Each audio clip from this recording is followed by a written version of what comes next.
À force d'être hanté, il avait maigri comme un poulet malade, ses joues creusées, ses yeux rouges d'insomnie.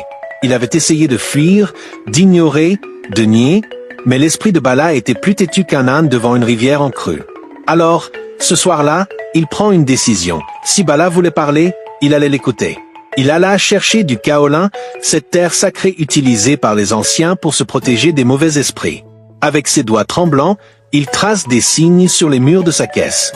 Il alluma des bougies, pas une, pas deux, mais 7, on ne sait jamais. Plus il y en a, mieux c'est. Puis il prend son courage à 2 mains, inspira profondément, et cria « Bala, laisse-moi en paix ». Si seulement Danjuma savait ce qu'il venait de déclencher.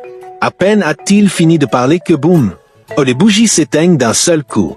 Le vent souffle dans la case, faisant trembler les murs comme s'ils allaient s'effondrer. La température chute d'un coup, et Danjuma envoie une main glaciale se poser sur son épaule. Mes frères, imaginez un peu.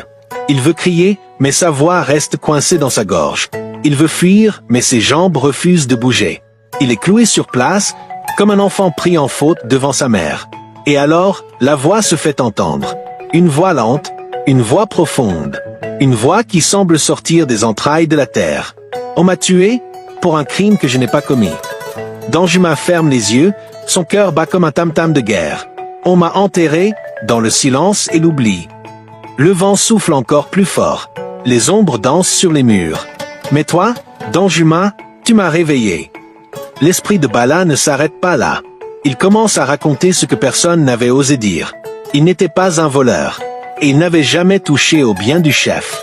Mais quelqu'un d'autre l'avait fait, et ce quelqu'un, c'était le fils du chef. Mes frères, écoutez bien. Le chef du village, pour éviter la honte, avait fait accuser Bala à tort.